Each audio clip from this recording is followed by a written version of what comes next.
మీ ఎలాంటి వ్యాపార ప్రకటనలకైనా వెంటనే మా ఛానల్ సంప్రదించండి. నమస్తే. ఈరోజు మనతో పాటు సుప్రసిద్ధ జ్యోతిష్య వాస్తు పండితులు బ్రహ్మశ్రీ డాక్టర్ నాయకంటి మల్లికార్జున శర్మ గారు ఉన్నారు. గురువు గారితో మాట్లాడిద్దాం. నమస్కారం గురు. నమస్కారం అండి. గురుగారు, 2026 విశేషంగా తులారాశి వాళ్ళకి సంవత్సరం అంతా కూడా ఎలా ఉండబోతుంది, ఎలాంటి జాగ్రత్తలు తీసుకుంటే బాగుంటుందంట? తప్పకుండా. ఓం శ్రీ గురుభ్యో నమః. ఓం శ్రీ మాత్రే నమః. తులారాశి వాళ్ళు, రాస్యాధిపతి శుక్రుడు. మనకి జనవరి 2026 నుంచి డిసెంబరు 31వ తారీఖు 2026 వరకు యొక్క గోచార ఫలితాలు అంటారు. అంటే this is the transit system, birth chart కాదు. సహజంగా ఏంటంటే ఉగాది నుంచి ప్రారంభం నుంచి ఉగాది చివరి ఎండింగ్ వరకు స్టార్టింగ్ వరకు చెప్తారు. అవి ప్రామాణికమైన ఫలితాలు. అయితే ఇవి ప్రామాణికంగా కాదా అంటే ఇవి కూడా ప్రామాణికమైన ఫలితాలే. అది ఉగాది టు ఉగాది తెలుగు సంవత్సరాన్ని మనం లెక్క వేస్తాము. ఆ లెక్క వేయటంలో ఏంటంటే మౌఢ్యాలు, మూఢాలు, వివాహాలు, గ్రహణాలు ఇవన్నీ కూడా తెలిపేది అది. అంటే ఎక్కువ సబ్జెక్ట్ దానిలో ఉంటుంది. రాశి ఫలితాలు వచ్చేటప్పటికల్లా ఏ రాశి ఫలితాలైనా ఒకటే ఉంటాయి సహజంగా. అయితే తులారాశి అధిపతి శుక్రుడు సుఖాన్ని, సౌఖ్యాన్ని, లగ్జరీని ఇచ్చేవాడు. తులారాశి వాళ్ళు ఎలా ఉంటుందంటే మొండి పట్టుదల ఎక్కువగా ఉంటుంది. అంటే 10 మందిలో 6, 7. దానికి రివర్స్ 3 ఉండొచ్చు, తప్పలేము. మన వీక్షకుల్లో కొంతమంది కలవచ్చు, ఆ పాయింట్ కలవకపోవచ్చు. అంటే ముందు ఆన్సరు క్వశ్చన్ 2 నేనే చెప్తున్నాను. అయితే మొండి పట్టుదల ఉండటం ఒకటి. కొంతమందికి ఎలా ఉంటుందంటే వివాహ ప్రయత్నాలు సఫలీకృతం కావటం, వివాహంలో కొంతమంది ఫెయిల్ అయ్యేవాళ్ళు కూడా ఉన్నారు. ఇందులో ఫెయిల్ కావటం ఒకటి. భార్యాభర్తల మధ్యలో difference of opinions, mutual understanding లేకపోవటం ఈ రాశి వాళ్ళలో. కొంతమందిలో కరెక్ట్ బాండింగ్ లేకపోవటం, లవ్ అట్రాక్షన్ లేకపోవటం, ఎదుటి వాళ్ళు ప్రేమించినా కూడా వాళ్ళు ప్రేమించలేకపోవటం. అంటే మనం ప్రేమించినంత మాత్రాన ఎదుటివాడు ప్రేమించాలని రూల్ లేదుగా ప్రపంచంలో. అంత బుద్ధి గల వాళ్ళు ప్రపంచంలో లేరు. అయ్యో నన్ను ప్రేమిస్తున్నాను, నేను ప్రేమించి అలానే ఉండాలనే వ్యక్తిలో జ్ఞానం అనేది లేదు కదా. జ్ఞానం అనేది చాలా తక్కువ మందికి ఉంటుంది యాక్చువల్గా. అయితే అందువల్ల కొంచెం మొండి పట్టుదలటం, కొంచెం వీళ్ళకి ఏమిటంటే కళల మీద బాగా ఇంట్రెస్ట్. యూట్యూబ్ అనుకోవచ్చు, శాటిలైట్ ఛానల్ అనుకో, రకరకాల వస్తువుల మీద ఆకర్షింపబడతారు ఎక్కువగా. అలాంటి వాటిలో వాళ్ళందరూ తులారాశి వాళ్ళకి సంబంధించిన వాళ్ళు. అది 10 మందిలో ఒక 6, 7. మిగతా వాళ్ళు దీనికి రివర్స్ కూడా ఉండేవాళ్ళు కూడా ఉంటారు.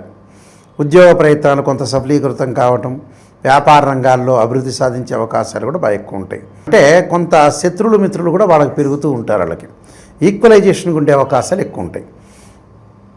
ఇవన్నీ కూడా తులారాశి వాళ్ళ యొక్క క్యారెక్టర్. అయితే మనకి ఇప్పుడు గ్రహస్థితిని మనం 2026లో ఏ విధంగా ఉండబోతుందో మనం చూసుకునేటట్టయితే రాహుకేతుల యొక్క మార్పు. 4 గ్రహాలను మనం తీసుకునేటట్టయితే రాహుకేతులు 18 నెలలు, గురువు సంవత్సర కాలం, శని 2.5 సంవత్సరాలు ఉంటారు. అంటే ఈ 4 గ్రహాలని చూడకూడదు, మిగతా గ్రహాలను కూడా క్యాల్కులేట్ చేసి చెప్పాలి. అవి కూడా చాలా ఇంపార్టెంట్. అయితే ఇక్కడ ప్రతి నెల కూడా అవి మారుతూ ఉంటాయి కాబట్టి సహజంగా అలా జరుగుతుంటుంది. ఇక్కడ ఈ రాశి వాళ్ళకు వచ్చే, తులారాశి వాళ్ళకు వచ్చే రాహు యొక్క ప్రభావం ఏ విధంగా ఉందో చూద్దాం. ప్రస్తుతం తులారాశి వాళ్ళకి 5వ స్థానం రాహు ఉన్నాడు. స్థానచలనం జరిగే అవకాశాలు డిసెంబర్ 6 వరకు కూడా. వ్యాపారంలో మార్పులు, ఇళ్ల మార్పులు, రకరకాల వస్తువులు మార్పులు జరగటం ఒకటి, ప్రమోషన్లు వచ్చే అవకాశాలు, స్థానచలనం, వ్యాపారాన్ని ఎక్స్పాండ్ చేసే అవకాశాలు ఎక్కువ ఉంటాయి. అలాంటి డిసెంబరు 7వ తారీఖు నుంచి కుంభరాశి నుంచి మకర రాశిలోకి ఎంటర్ అవుతాడు రాహు. అంటే తులా, వృశ్చికము, ధనస్సు, మకరం 4వ స్థానంలోకి వస్తాడు.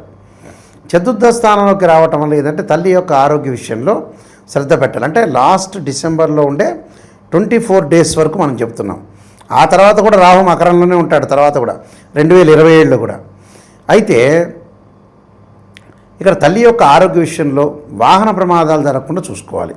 అంటే వాహనాల మీద వెళ్ళటం కానీ, వివాద రహితుడిగా ఉండాలి కానీ వివాదాల వైపు వెళ్ళకూడదు.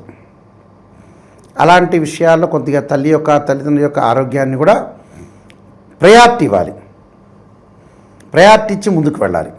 అనవసరమైన విషయాల్లో రాద్ధాంతం చేయకుండా, అనవసరం వాళ్ళతో గొడవ పడకుండా ఇళ్ళు కొనుగోలు చేసే అవకాశాలు వీళ్ళకుంటాయి. వాటిల్లో కూడా వివాదాలు జరిగే అవకాశాలు ఎక్కువ ఉంటాయి.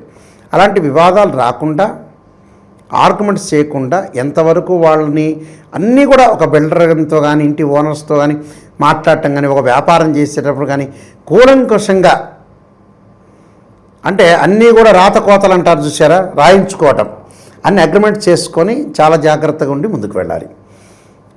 తర్వాత కేతు యొక్క ప్రభావం ఏ విధంగా ఉందో చూద్దాం. కేతు యొక్క ప్రభావం ఎలా ఉంటుందంటే డిసెంబర్ 6 వరకు కేతు యొక్క ప్రభావం అనుకూలంగా ఉంది వీళ్ళకి. ఎందుకని 11వ స్థానంలో కేతు ఉన్నాడు కాబట్టి. లాభస్థానంలో కేతు ఉండటంలో విదేశాలకు వెళ్ళటం ఒకటి, అధిక లాభాలు పొందే అవకాశం, ధనధాన్య వృద్ధి కలిగే అవకాశాలు ఎక్కువ ఉంటాయి లాభంలో ఉండటం వల్ల. తీర్థయాత్రలు పుణ్యక్షేత్రాలకి సందర్శన చేయటం ఒకటి, ప్రతి పనిలో కూడా ముందు చూపుతో ముందుకెళ్ళటం ఒకటి.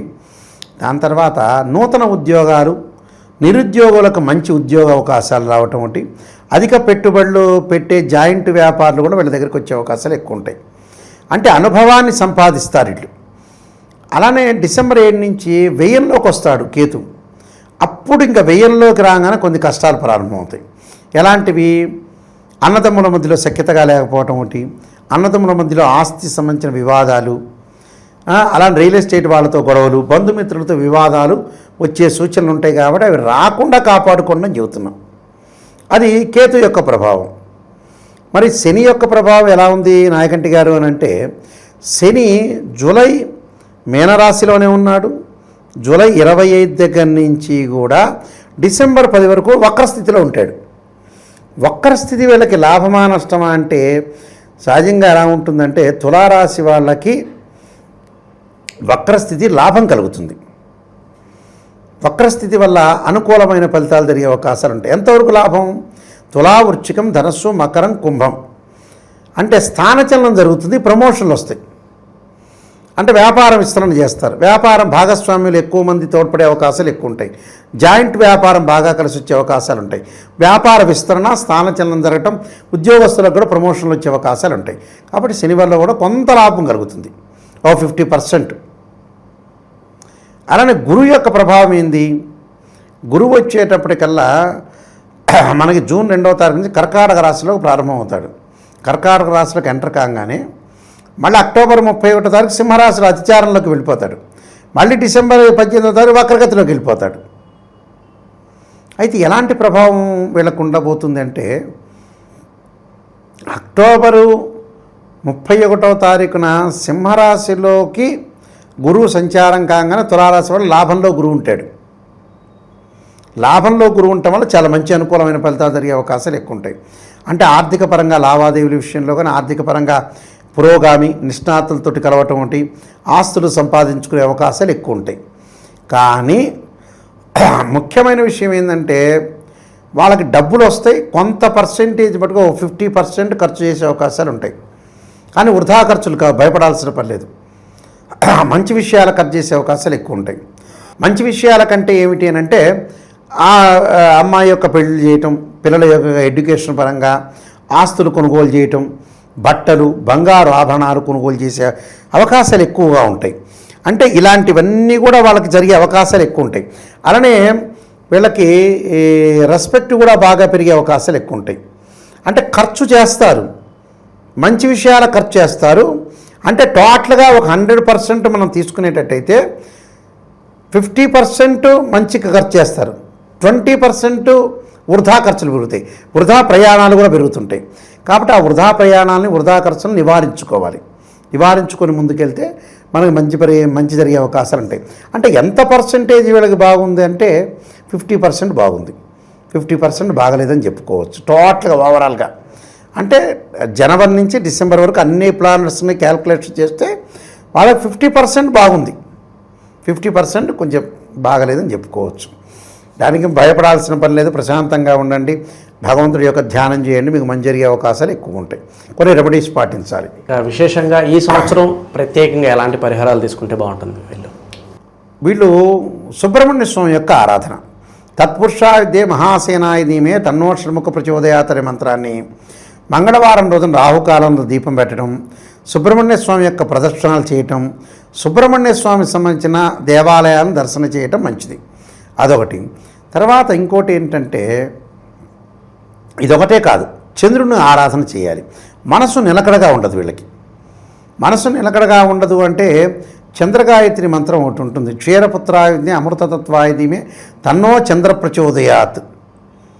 ఉద్యోగపరంగా ఇబ్బందులు కలిగిన వాళ్ళు రవి యొక్క ఆరాధన చేయాలి. గురువుగారండి మాకు సంతానం పెద్దగా కలగట్లేదని అంటే సంతానానికి సంబంధించి సంతాన పాశుపత రుద్రాభిషేకం, సంతాన పాశుపత హోమం చేయటం కూడా చాలా ఇంపార్టెంట్. అంటే ఇవన్నీ కూడా గోచారరీత్యా చెప్పబడే ఫలితాలే. ఈ బర్త్ చార్ట్ కాదు, బర్త్ చార్ట్లో దోషాలు ఉంటే కూడా ఇవన్నీ కూడా రివర్స్ అయ్యే అవకాశాలు కూడా ఉంటాయి. కాబట్టి ప్రేక్షకులందరూ గమనించి భగవంతుడి యొక్క అల్టిమేట్ భగవంతుడి యొక్క ఆరాధన చేస్తే మంచి జరిగే అవకాశాలు ఎక్కువగా ఉంటాయి. సో ఓవరాల్గా ఈ రాశి వాళ్ళందరికీ 2026 ఏ విధంగా ఉండబోతుందో చాలా బాగా వివరించారు. ధన్యవాదాలు. నమస్కారం.